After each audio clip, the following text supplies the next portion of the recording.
1 minus e raised to minus t upon lambda. Put the t is equal to lambda. मतलब કે time constant જેટલો time pass થાય એ પછી કરંટની value કેટલી છે એ આપણે ફાઇન્ડ આઉટ કરવું છે. સો I is equal to Im into bracket 1 minus e raised to minus 1 because put the value of t is equal to lambda. So lambda got cancelled. So we get I is equal to Im into bracket 1 minus e raised to minus 1 is equal to Im 1 minus 0.368 is equal to 0.632 of maximum current Im. Thus the time constant means time taken for the current to reach to 63.2% of its maximum value.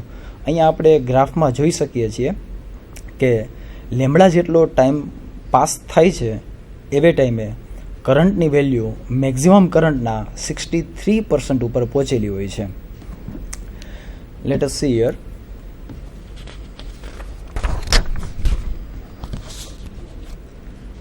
I is equal to Im into bracket 1 minus e raised to minus t upon lambda. Here put t is equal to lambda. So I is equal to Im 1 minus e raised to minus 1. So we get 0.632 Im. So we draw the graph, then we get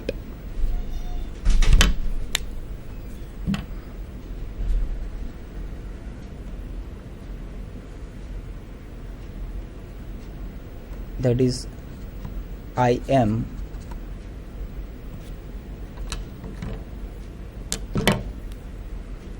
here in x axis પર time લેવામાં આવે અને y axis પર current લેવામાં આવે.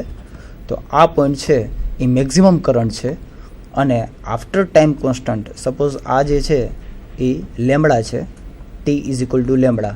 તો આ ટાઈમે કરંટની વેલ્યુ જે છે તે આ કરંટની વેલ્યુ 63.2% ઓફ મેક્સિમમ કરંટ હોય. 63.2% ઓફ મેક્સિમમ કરંટ મતલબ કે suppose Im maximum current suppose 100 ampere હોય તો ટાઈમ કોન્સ્ટન્ટ જેટલો ટાઈમ પાસ થાય એ પછી ઇન્સ્ટન્ટેનિયસ કરંટ જે છે તેની વેલ્યુ 63.2 એમ્પિયર જેટલી હોય એમ કહેવા માગે છે. મતલબ કે time constant is nothing but the time taken for the current to reach up to the value of 63.2% of its maximum value. મતલબ કે કોઈ પણ ઇન્ડક્ટિવ સર્કિટ છે એની અંદર આપણે જ્યારે સ્વિચ ઓન કરીએ છીએ એ પછી ટાઈમ કોન્સ્ટન્ટ જેટલો ટાઈમ જો પાસ થાય તો એ દરમિયાન આપણને 63.2% જેટલી વેલ્યુ નો કરંટ અત્યારે એ ટાઈમે ઇન્સ્ટન્ટેનિયસ કરંટ પાસ થતો હોય છે, એને ટાઈમ કોન્સ્ટન્ટ કહેવામાં આવે છે. ડીકે ઇન કરંટ મતલબ કે આપણે જોયું કે જ્યારે ઇન્ડક્ટિવ સર્કિટમાં સ્વિચ ઓન કરવામાં આવે છે એવે ટાઈમે કરંટ છે તે સડનલી રાઇઝ નથી થતો પરંતુ એક્સપોનેન્શિયલી ધીમે ધીમે રાઇઝ અપ થાય છે. અને એકચ્યુઅલી તો થિયરિટિકલી જોવા જઈએ તો મેક્સિમમ કરંટ મેળવવા માટે એને ઇન્ફાઇનાઇટ જેટલો ટાઈમ લાગે છે. હવે સેમ ઇન્ડક્ટિવ સર્કિટમાંથી કરંટ ઘટાડવા માટે જો આપણે અચાનક એની બેટરી લઈ લેવામાં આવે છે, બેટરી આપણે કટઆઉટ કરી નાખવામાં આવે સર્કિટમાંથી, તો પણ કરંટ જે છે એ ઝીરો થતો નથી. જેમ કે જ્યારે કોઈ પણ ડીસી સર્કિટમાં ઓનલી રેઝિસ્ટન્સ હોય છે અને જ્યારે સ્વિચ ઓફ કરવામાં આવે છે ત્યારે અચાનક કરંટ છે એ ઝીરો થઈ જાય છે. પરંતુ ઇન્ડક્ટિવ સર્કિટ હોય છે એની અંદર જ્યારે તમે સ્વિચની પોઝિશન ચેન્જ કરો છો અને બેટરીને કટ કરો છો સર્કિટમાંથી, ત્યારે કરંટ જે છે એ સડનલી ડિક્રીઝ થતો નથી, પરંતુ step by step exponentially decrease થાય છે, અને તેનું કારણ છે self inductance of the coil. Decay in current. When switch in position B, current does not become zero instantaneously but the decrease slowly. નાવ જ્યારે આપણે સ્વિચની પોઝિશન આકૃતિમાં જોઈએ છીએ કે એ પ્રમાણે બી પોઝિશનમાં રાખવામાં આવે છે. સ્વિચ એસ છે એની પોઝિશન એમાંથી લઈ અને જ્યારે બી તરફ કરવામાં આવે છે ત્યારે એનો મતલબ એવો થયો છે કે બેટરીને આપણે સર્કિટમાંથી કટ આઉટ કરીએ છીએ. જ્યારે સ્વિચની પોઝિશન એમાંથી બી તરફ કરીએ છીએ ત્યારે ઓટોમેટિકલી બેટરી જે છે એ સર્કિટમાંથી કટ થાય છે. હવે સર્કિટમાં માત્ર રેઝિસ્ટન્સ આર અને કોઇલ હેવિંગ એ સેલ્ફ ઇન્ડક્ટન્સ એલ આટલું જ રહે છે. હવે એવે ટાઈમે જે કરંટ છે એ અચાનક ડિક્રીઝ નથી થતો એવું આપણે જોવાનું છે. હવે આ સર્કિટ માટે આપણે કિર્ચોફ વોલ્ટેજ લો એપ્લાય કરીએ તો we get 0 is equal two IR plus LdI/dt.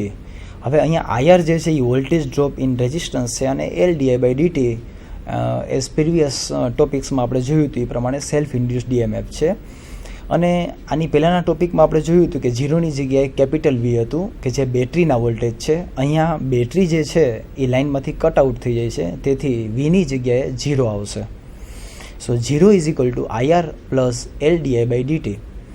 So L into di/dt is equal to minus IR, as IR shift from right side to left side. Now we get now cross multiplying di/I is equal to minus R upon L into dt. Now integration both side, બંને side integration કરવામાં આવે. So we get log I is equal to minus R upon L into t plus k, where the k is the constant of integration.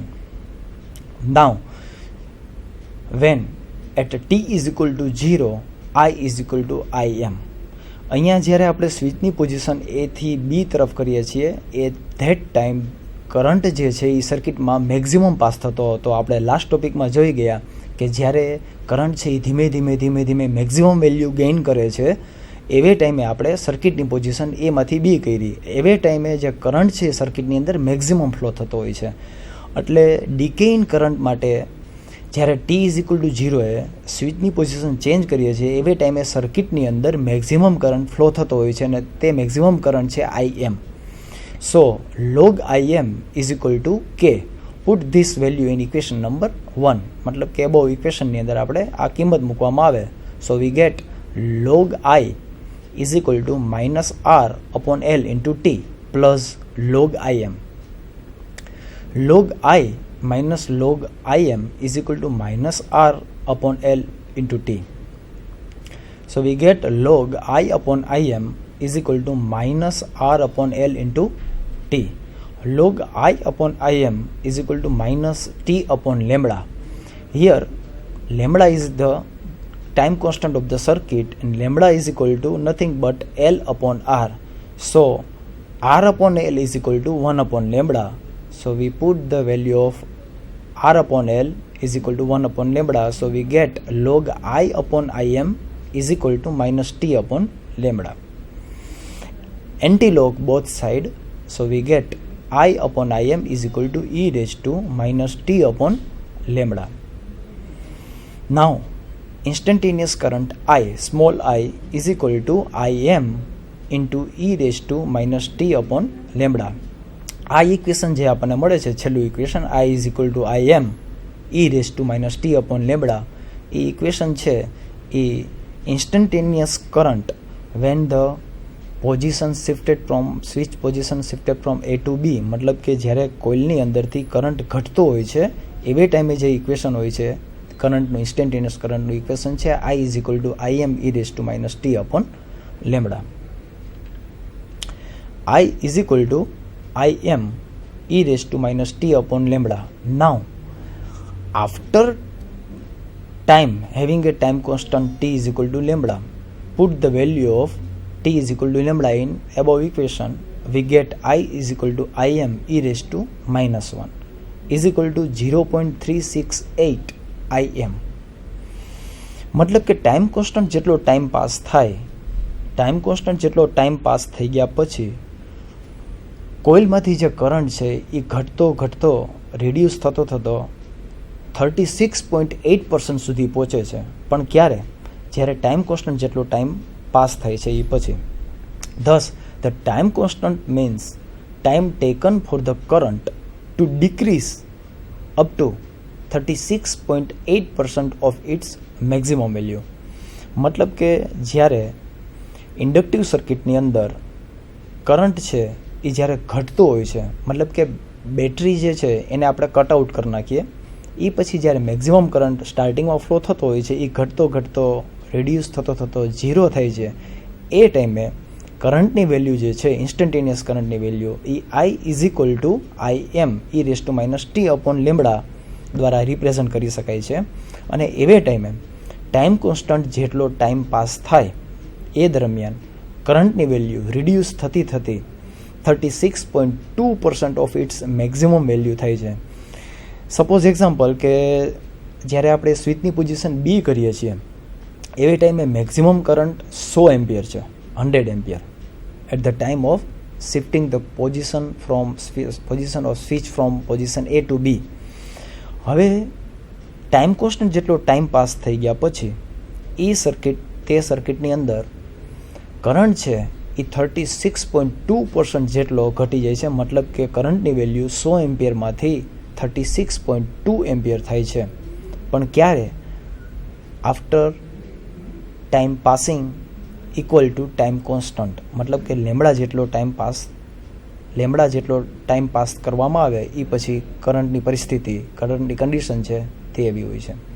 જ્યારે rise in ડીકેની અંદર આપણે જોયેલું હતું, rise in કરંટની અંદર કે જ્યારે કોઈ પણ ઇન્ડક્ટિવ કોઇલ છે એની અંદરથી કરંટ છે એ રાઇઝ અપ થતો હોય, એવે ટાઈમે ટાઈમ કોન્સ્ટન્ટ જેટલો ટાઈમ પાસ થાય એ પછી કરંટની વેલ્યુ જે છે એ 63.8% જેટલી રાઇઝ થાય છે. જ્યારે ડીકે ઇન કરંટની અંદર ટાઈમ કોન્સ્ટન્ટ જેટલો ટાઈમ પાસ થયા પછી કરંટની વેલ્યુ 36.2% જેટલી ઘટી જાય છે. હવે જે લેમ્બડા છે, lambda is equal to L/R, એની લેમ્બડાની વેલ્યુ આપણે ચેન્જ કરી સર્કિટનો time constant we can change the time constant of the particular circuit by changing the value of resistance, either the value of inductance. હવે suppose સમજી લો કે લેમ્બડાની value, time કોન્સ્ટન્ટની value આપણે increase કરીએ છીએ કોઈ પણ એક પર્ટિક્યુલર સર્કિટ માટે, તો એની ઇફેક્ટ શું આવશે? તો જ્યારે ટાઈમ કોન્સ્ટન્ટ લેમ્બડાની વેલ્યુ આપણે વધારવામાં આવે છે તેનો મતલબ એવો થયો કે જ્યારે કરંટ છે એ રાઇઝ અપ થતો હોય છે, ઇન્ક્રીઝ થતો હોય છે ઇન્ડક્ટિવ સર્કિટમાં, તેના માટે કોઈ પણ એક પર્ટિક્યુલર ઇન્સ્ટન્ટ માટે કરંટને સપોઝ 20માંથી 30% સુધી પહોંચવાનું હોય છે, તો એ ટાઈમ જે છે એ વધી જશે. એ આપણે ગ્રાફ દ્વારા આપણે જોઈ શકશું. એ પર્ટિક્યુલર ટોપિક આપણે અહીંયા સમજી શકીશું.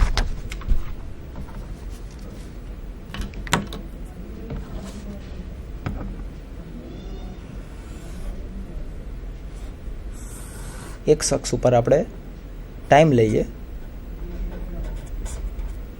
અહીંયા ઇન્સ્ટન્ટેનિયસ વેલ્યુ ઓફ કરંટ લઈએ. હવે સપોઝ કરંટની વેલ્યુ જે છે એ આપણે વધારીએ, કરંટની વેલ્યુ ધીમે ધીમે ઇન્ક્રીઝ થાય છે from 0, that is I is equal to 0, from 0 two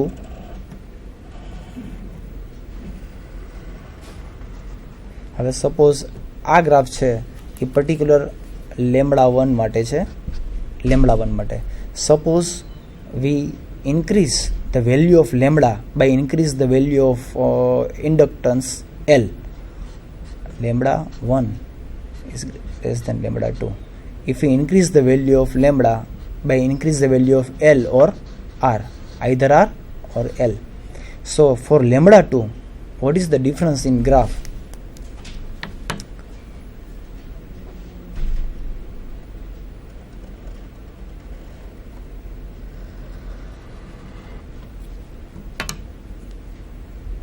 That this graph is for λ2 and this graph is for λ1. मतलब कोई एक पर्टिकुलर इंस्टंट माटे, कोई एक पर्टिकुलर टाइम, सपोज आ टाइम t1 टाइम माटे આપણે જોઈ શકીએ છીએ કે T1 ટાઈમ પછી લેમ્બડા 1 જ્યારે હોય છે ટાઈમ કોન્સ્ટન્ટ, તો એની કરંટની વેલ્યુ આપણને વધારે મળે છે. જો આપણે લેમ્બડા ટાઈમ કોન્સ્ટન્ટની વેલ્યુ વધારવામાં આવે, લેમ્બડા 1 થી લેમ્બડા 2 કરવામાં આવે છે, તો T1 ટાઈમ પછી કરંટની વેલ્યુ આપણને ઓછી મળે છે. આ કરંટની વેલ્યુ I1, આ કરંટની વેલ્યુ I2. તો કોઈ પર્ટિક્યુલર ટાઈમ બાદ, પર્ટિક્યુલર ટાઈમ પછી તે સર્કિટનો જો ટાઈમ કોન્સ્ટન્ટ આપણે વધારવામાં આવે તો કરંટની વેલ્યુ આપણને ઓછી મળે છે. મતલબ કે કરંટની વેલ્યુ ધીમે ધીમે વધે છે. કરંટની વેલ્યુ ધીમે ધીમે વધે છે. મતલબ કે કોઈ પણ સર્કિટમાંથી આપણને કરંટ જ્યારે ધીમે ધીમે વધારવાનું હોય છે ત્યારે આપણે તેનો ટાઈમ કોન્સ્ટન્ટ લેમ્બડાની વેલ્યુ આપણે વધારવામાં આવે છે. અને lambda is depends upon the inductance L and resistance R. તમે લેમ્બડાને બે રીતે વધારી શકો છો, કે આ રેઝિસ્ટન્સની વેલ્યુ ડિક્રીઝ કરીને અથવા તો ઇન્ડક્ટન્સ, સેલ્ફ ઇન્ડક્ટન્સની વેલ્યુ ઇન્ક્રીઝ કરીને. જો તમે લેમ્બડાની વેલ્યુ ઘટાડો, if V reduce the value of lambda, then we get the rise of current very quickly. મતલબ કે ખૂબ જ ઝડપથી આપણે કરંટનો વધારો જોતો હોય છે, તો લેમ્બડાની વેલ્યુ છે એ ઘટાડવામાં આવે છે. અને લેમ્બડાની વેલ્યુ ઘટાડવા માટે આપણે સેલ્ફ ઇન્ડક્ટન્સ L કાં રિડ્યુસ કરવો પડે, either resistance of the circuit increase કરવો પડે છે. Now we learn about the example depending upon the rise and decay of current in inductive circuit. A coil having a resistance of 10 ohms and inductance of 1.5 Henry is used on 200 volt DC supply. Find time constant of the circuit, final value of current, time required to reach to 63.2% of its final value of current, and after 0.208 second, what is the value of current? Here R is equal to 10 ohms, L is equal to 1.5 ohms, and V is equal to 200 volt. Solution: first we have to find out time constant. The time constant lambda is equal to L upon R. Put the value of L, that is 1.5, and R, that is 10 ohms. So we get 0.15 second